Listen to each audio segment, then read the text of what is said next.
Don't forget to subscribe, guys. Hey guys, Chevy here at the Real Chevy.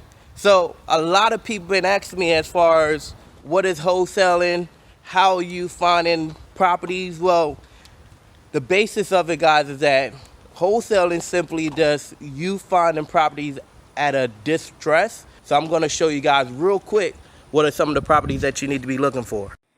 So essentially, you're looking for properties that look like this, guys. As you can see, the grass is not kept up. The roof look like it needs some work as well. Look like it needs some paint on the side. That house is something that we actually close on, and what I'm going to do is I'm going to show you guys how to close houses like these in 8 steps in less than 5 minutes. Let's go.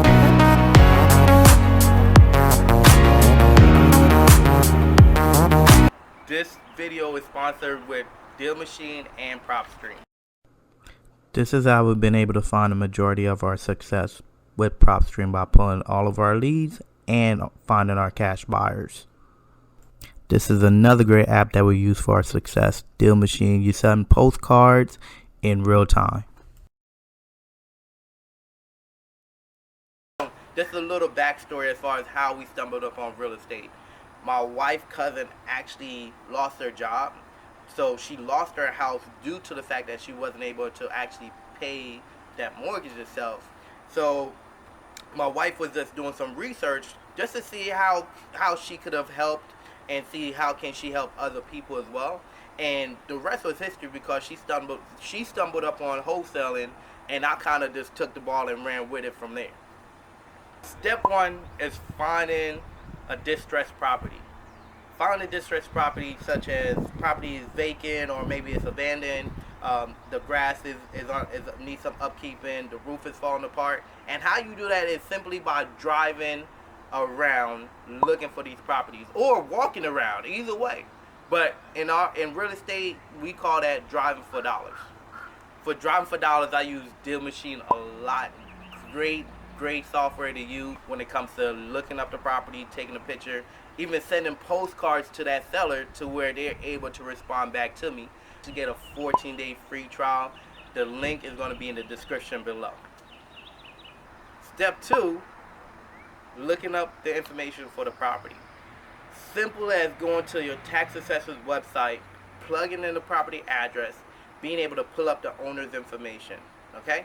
Once you know the owner's information, you now have to track that owner down. And that's simply as going online and finding their contact. Then from there, now you need to make sure that your numbers are online as far as the ARV. And the ARV simply stands for the after repair value. And how you find the after repair value is by just comparing all the properties that's been sold within 0.5 miles of your property, and it has similar beds, baths, square footage, similar features itself.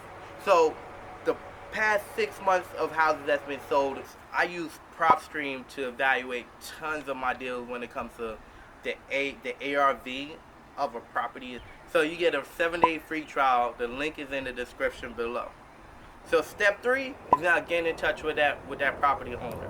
So the phone numbers that you actually found when you did your research on the property itself, now you're going to use those numbers to contact the homeowner. Simple as that. So step 4 is now, once you got in touch with the property owner, is just simply setting an appointment to actually walk the property. Now, this is case by case. If you're someone that's doing it virtually, you don't necessarily need to schedule an appointment. But I'm talking about for my newbies, that guy or girl that's actually doing some wholesaling within their backyard, you need to go on that appointment.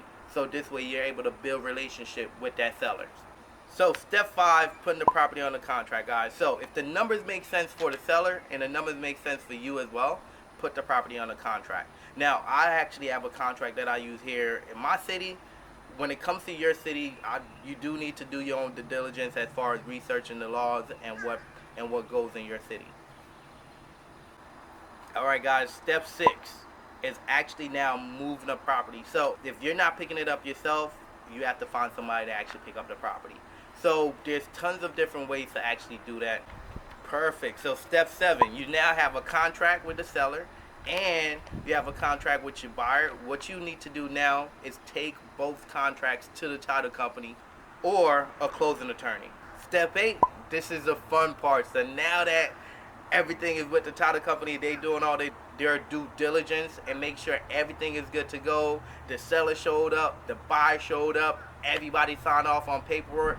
Now the title company give you a call and say, hey, Chevy, your check is ready. All you have to do is go and pick up your check. That's it. No, I don't want them to see my legs. I want to look taller. Okay, come. Yeah, because I am recording still. Yeah, so I come want them up. to see my leg. I want to look taller. So get my shoulders. Get me shimmying. No, that's not a shimmy. What's that? Do the rock away. Get me doing the rock away. That's how you do the rock away. I don't. Okay, lean with it. Rock with it. Okay, you're such a dad. All right. Okay. Okay. So yeah, all you had to do is take the lens off the camera. That's it. The lens cover off. That's all you had to do. Cool. You don't have to be a rocket scientist to do this.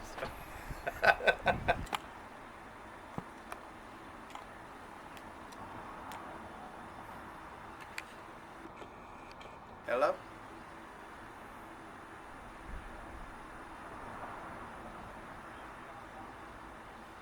Yes, sir.